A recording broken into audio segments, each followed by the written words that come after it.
ఈ నెల 23వ తేదీన బీజేపీ రాష్ట్ర అధ్యక్షులు కిషన్ రెడ్డి చేయబోయే బస్సు యాత్రను విజయవంతం చేయాలని మంచిర్యాల పట్టణ అధ్యక్షులు వెంకటేశ్వరరావు పిలుపునిచ్చారు. జిల్లా కేంద్రంలోని బీజేపీ పార్టీ కార్యాలయంలో ఏర్పాటు చేసిన విలేకరుల సమావేశంలో రాష్ట్ర అధికార ప్రతినిధి తుల ఆంజనేయులు, పట్టణ అధ్యక్షులు వెంకటేశ్వరరావు మాట్లాడుతూ పార్లమెంట్ ఎన్నికలు దృష్టిలో ఉంచుకుని మోడీ ప్రవేశపెట్టిన సంక్షేమ పథకాలు ప్రజల్లోకి తీసుకువెళ్లేందుకు రాష్ట్ర అధ్యక్షులు కిషన్ రెడ్డి మంచిర్యాల పట్టణంలో బస్సు యాత్ర చేపట్టనున్నారని, కార్యకర్తలు అధిక సంఖ్యలో పాల్గొని బస్సు యాత్రను విజయవంతం చేయాలని కోరారు. కేంద్రంలో బీజేపీ పార్టీని అధికారంలోకి వస్తుందని, మోడీ మళ్లీ ప్రధాని అవడం ఖాయమని ఆశాభావం వ్యక్తం చేశారు. ఈ కార్యక్రమంలో ఓబీసీ జిల్లా అధ్యక్షులు బొద్దుల మల్లేష్, బీజేపీ నేతలు, కార్యకర్తలు పాల్గొన్నారు. నరేంద్ర మోడీ గారి నాయకత్వం జై బీజేపీ. ఏదైతే కేంద్ర పార్టీ ఆదేశానుసారం రాష్ట్ర పార్టీ బస్సు యాత్ర కార్యక్రమం ఈరోజు ప్రారంభించడం జరుగుతూ ఉంది. మరి రాబో కాలంలో పార్లమెంట్ ఎన్నికలు జరుగుతాయి కాబట్టి మరి ప్రజలను 1 కోటి మందిని మనము వాళ్ళ దగ్గరికి వెళ్ళాల్సిన అవసరం ఉంది. మరి నరేంద్ర మోడీ గారు చేసిన ఏదైతే పథకాలు ఉన్నాయో, ప్రజలకు సంబంధించిన ఉపయోగపడే పథకాలు ఉన్నాయో వాళ్ళందరినీ కూడా మనము కలవాలనే ఆలోచనతోని మరి బస్సు యాత్ర ఈరోజు ప్రారంభించడం జరుగుతూ ఉంది. దానికి గాను 23వ తారీఖు నాడు ఏదైతే రాష్ట్ర అధ్యక్షులు కిషన్ రెడ్డి గారి నాయకత్వంలో కిషన్ రెడ్డి గారు మన మంచిర్యాల పట్టణానికి బస్సు యాత్ర రాబోతూ ఉన్నది. మరి జిల్లా అధ్యక్షుల ప్రతిష్టాత్మకంగా తీసుకొని బస్సు యాత్రను దిగ్విజయం చేయాలనే ఆలోచనతో మరి బస్సు యాత్ర మనకు సాయంత్రం దాదాపు 4 గంటలకు మంచిర్యాల పట్టణాన్ని చేరుకుంటుంది. ఆ చేరుకునేటప్పుడు ఏదైతే మన శ్రీనివాస గార్డెన్ దగ్గర నుండి పెద్ద ఎత్తున భారతీయ జనతా పార్టీ కార్యకర్తలు బైక్ ర్యాలీగా స్వాగతం పలికి మరి మెయిన్ రోడ్ గుండా వెళ్ళి దాదాపు ఐబీ దగ్గర నుండి శ్రీనివాస్ టాకీస్ దగ్గరికి వచ్చేసి అక్కడ పెద్ద ఎత్తున ఏదైతే మనకు జనము స్వచ్ఛందంగా రావడం జరుగుతుంది.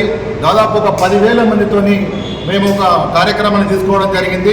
మరి ప్రజలంతా దీనికి కార్యకర్తలు ప్రజలు కూడా స్వచ్ఛందంగా నరేంద్ర మోడీ గారి నాయకత్వంలో జరుగుతున్న అభివృద్ధిని చూసి ఇలా చాలామంది బీజేపీకి ఓటేస్తాం, బీజేపీని గెలిపిస్తాం, మళ్ళీ ఒకసారి నరేంద్ర మోడీ గారి నాయకత్వాన్ని తీసుకొస్తామని చెప్పేసి హిందుత్వాన్ని కాపాడుతున్న నరేంద్ర మోడీ గారికి ఇలా వారు పట్టకట్టడానికి సిద్ధంగా ఉన్నారు. మరి పెద్ద ఎత్తున ప్రజలు కూడా ఈ సందర్భంగా స్వచ్ఛందంగా వచ్చి ఈ యొక్క కార్యక్రమాన్ని దిగ్విజయం చేయాలని కోరుతా ఉన్నారు. భారతీయ జనతా పార్టీ జాతీయ శాఖ పిలుపు మేరకు తెలంగాణ రాష్ట్రంలో 4 క్లస్టర్గా విభజించి విజయ సంకల్ప యాత్రను ప్రారంభించడం జరుగుతుంది. ఈరోజు ఏదైతే మన cluster Nizamabad parliament, Adilabad parliament, Peddapalli parliament 3 పార్లమెంటుగా విభజించి విజయ సంకల్ప యాత్రను ప్రారంభించడం జరుగుతూ ఉంది ఈరోజు నిజామాబాద్లో.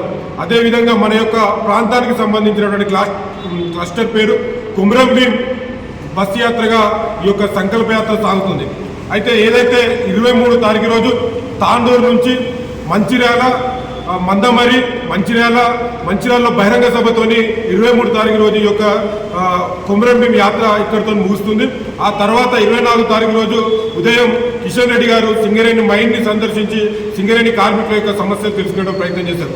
ఈ యొక్క విజయ సంకల్ప యాత్ర యొక్క ముఖ్య ఉద్దేశం ఈరోజు నరేంద్ర మోడీ గారు భారతదేశంలో అధికారంలోకి వచ్చిన కాడి నుంచి ఈ దేశాన్ని ఒక ఉన్నతమైనటువంటి స్థానంలో ఉంచారు.